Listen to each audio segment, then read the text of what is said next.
दोस्तों अस्सलाम वालेकुम।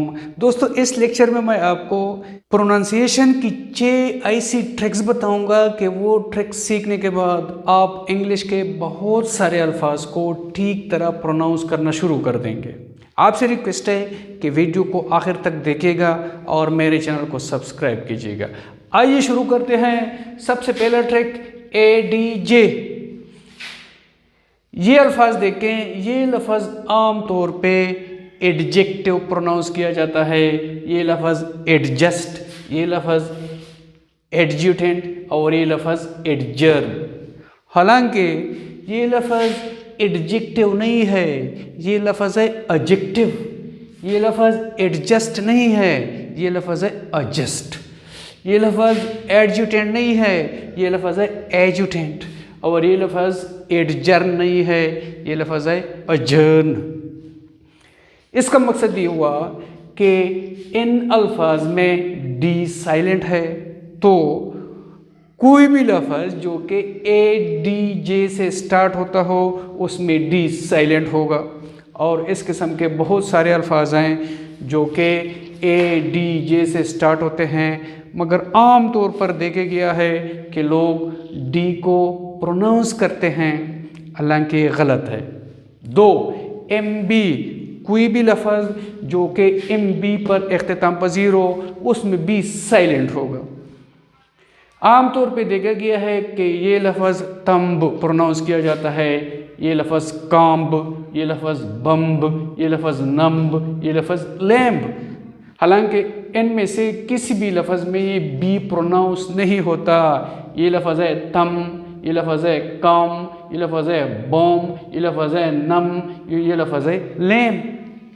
तो कोई भी लफ्ज़ जो कि MB पर इख्तिताम पजीर होता हो उसमें बी साइलेंट होगा।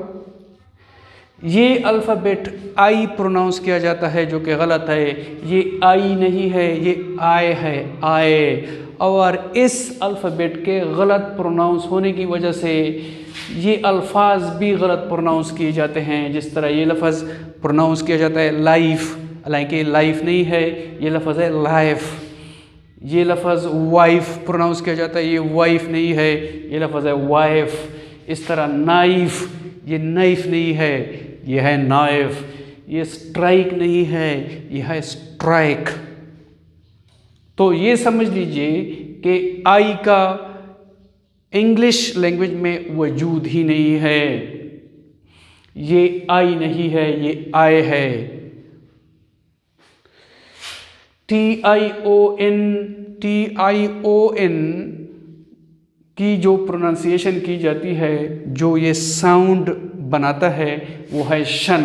नेशन, फॉर्मेशन, कंस्ट्रक्शन, ये तो ठीक है, मगर जिस भी TION से पहले इस आता हो तो फिर TION की आवाज़ शन नहीं होती बल्कि चन होती है। जिस तरह क्वेश्चन, सजेशन, कंजेशन। क्वेश्चन तो आम तौर पे लोग ठीक प्रोनाउंस करते हैं कि क्वेश्चन, मगर ये सजेशन लोग नहीं प्रोनाउंस करते, ये लोग प्रोनाउंस करते हैं कि सजेशन, ये लोग प्रोनाउंस करते हैं कंजेशन। हालांकि ये सजेशन है और ये कंजेशन है। आर का मामला थोड़ा सा ट्रिकी है। नॉर्मल रूल ये है कि जिस आर के बाद कोई वावल ना हो वो प्रोनाउंस नहीं किया जाता, वो साइलेंट होता है। और जिस आर के बाद कोई वावल लगा हो वो प्रोनाउंस किया जाता है, वो साइलेंट नहीं होता। मगर मामला इतना सिंपल नहीं है, मामला थोड़ा ट्रिकी है।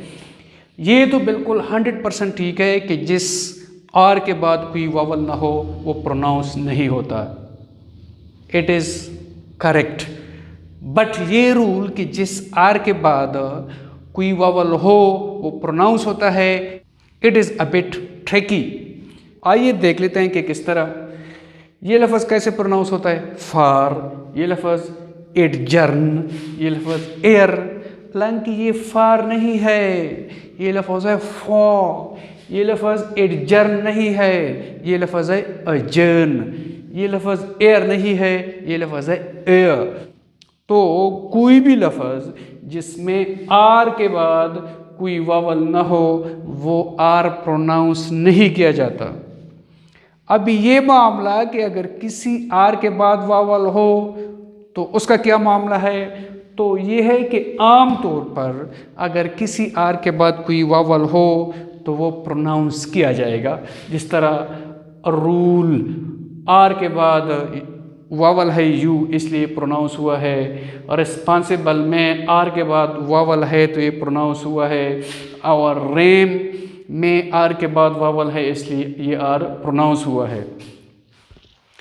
अभी ये मामला देखते हैं कि ये क्या है, ये आर है या ओ है, ये वर है या वो है, ये शेर है या शेयर है। तो कोई भी लफ्ज़ जिसके बिल्कुल एंड पर आर के बाद कोई ई आए तो वो आर भी प्रोनाउंस नहीं किया जाता, वो आर भी साइलेंट होगा। मगर अगर कोई ऐसा लफ्ज़ हो जिसके आखिर में आर के बाद ई के अलावा कोई और वावल हो तो वो आर प्रोनाउंस होगा। जिस तरह एक्स्ट्रा, इंट्रो, इंट्री, ये वाई भी वावल है क्योंकि किसी सिलेबल के शुरू में नहीं आ रहा। एक्स्ट्रा में आर के बाद ई के अलावा कोई और वावल आ रहा है यानी कि ए, इसलिए प्रोनाउंस होगा। इधर आर के बाद ओ आ रहा है जो कि ई के अलावा कोई और वावल है इसलिए ये भी प्रोनाउंस होगा। और इंट्री में आर के बाद ई के अलावा कोई और वावल आ रहा है इसलिए ये आर भी प्रोनाउंस होगा। अभी इस वाई का क्या मामला है, क्या ये वावल है? यस, डब्ल्यू और वाई का ये मामला है कि अगर ये किसी सिलेबल के शुरू में आ जाएं तो ये कॉन्सोनेंट हैं, अदरवाइज ये वावल्स हैं। मगर ये लफ्ज़ देखें ये कैसे प्रोनाउंस होता है, आयरन नहीं, ये लफ्ज़ प्रोनाउंस होता है ऑयन, हालांकि इसमें आर के बाद वावल भी है। तो इस रूल में एक्सेप्शंस हैं कि अगर आर के बाद कोई वावल आ जाए तो आर प्रोनाउंस होगा कि नहीं होगा। मैक्सिमम टाइम्स जिस आर के बाद कोई वावल हो तो वो प्रोनाउंस होगा, मगर एक्सेप्शंस भी हैं। THE ये लफ्ज़ किस तरह प्रोनाउंस होगा, दी या द? दी अगर किसी ऐसे लफ्ज़ से पहले आ जाए जो कि किसी वावल से शुरू हो रहा हो तो ये प्रोनाउंस होगा दी, जिस तरह दी एप्पल, दी अर्थ। मगर अगर THE किसी ऐसे लफ्ज़ से पहले आ जाए जो कि किसी कॉन्सोनेंट से शुरू हो, जिस तरह मैंगो से पहले अगर THE आ जाए तो ये प्रोनाउंस होगा द बेस्ट, द बेस्ट। दोस्तों उम्मीद है आपको लेक्चर की समझ आई होगी, मज़ा आया होगा। मेरे चैनल को सब्सक्राइब कीजिएगा और बेल का आइकन प्रेस कीजिएगा। बहुत शुक्रिया।